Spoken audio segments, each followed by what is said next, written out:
recommend to a friend?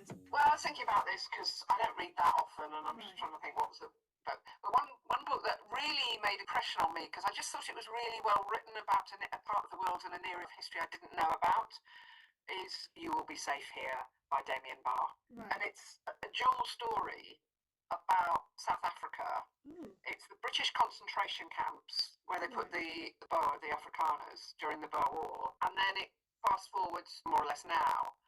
And it's about what happens to young men who go a bit wayward, where they get sent. And that's real truth.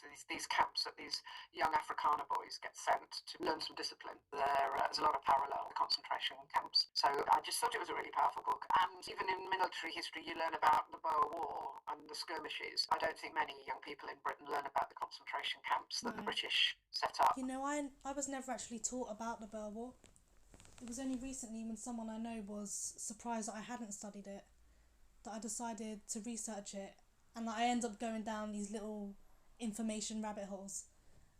And I just think it's very interesting because it was controversial at the time. And I don't get a lot of time to read books, so I wouldn't say enjoyed, but I got a lot out of reading that. I just think everybody, men and women, should read Invisible Women by Criado Perez. I just think it just illustrates how much of our world is designed by and for men.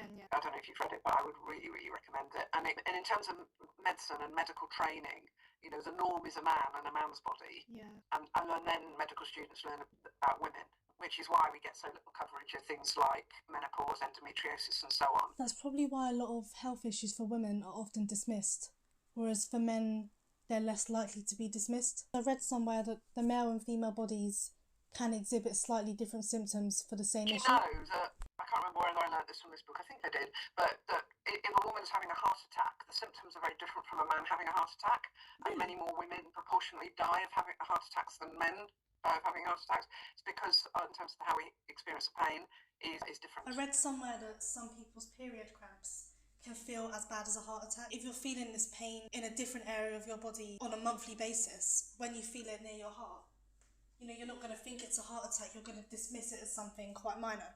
So yeah, there should definitely be much more research into women's symptoms. What inspired you to choose a career in politics? Like a lot of people in a lot of careers, I didn't really plan it. Right. I kind of fell into it. Yeah.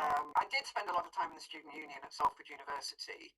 I did then get elected to a full-time role, a VP External Affairs, at the time when Salford University had the worst cuts of all the university cuts by Margaret Thatcher, which meant we were at the forefront of the anti-cuts campaign in the very beginning of the 80s. When I finished student politics, came to London, started in the real world, joined the local Labour Party in Chiswick, which is in my current constituency.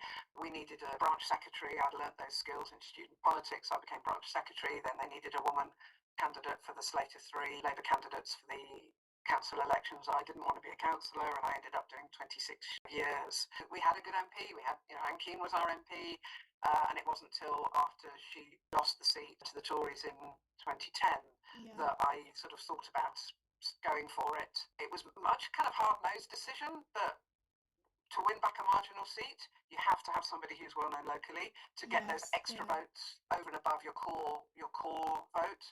And I was well known by then, having done 25 years mainly in senior positions. Yeah, so that's how I ended up where I am. So I wouldn't say it was an inspiration, it was just a kind of... It just kind of happens, and like you realise being in a particular place at a particular time. Some people do set out, I think I want to change the world, but I wasn't quite sure how I'd do it. You could debate whether being an MP is the way to do it, but there's lots of other ways as well. So linked to that last question, what's something about you that most people wouldn't expect or know just by looking at your political profile? I prefer doing outdoor sports than sitting in a football stadium or watching other people play sport. Why is that? Outdoors and being in the mountains, being at the sea, beaches. I'd love to live by the beach. Right, well, I know you're related to George Cadbury, so what's your favourite type of Cadbury's chocolate bar? I'm afraid I'm a chocolate snob, but I do like a Cadbury's cream egg finger, get the insides out. And I have made cream eggs with plain chocolate. Ooh.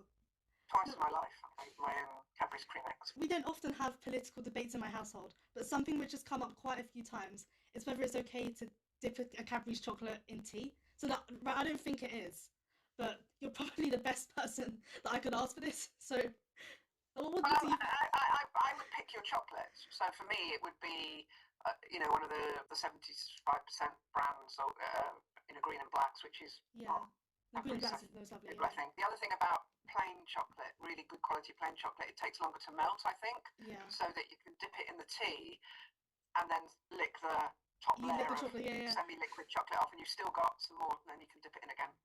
Yeah. I think that I would imagine dipping milk chocolate in tea might not have the same.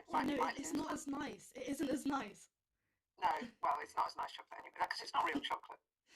So it's real chocolate, just the stuff where they don't use vegetable oil, or like is it without milk? I think there was a time when the French, Belgium, and Swiss wanted to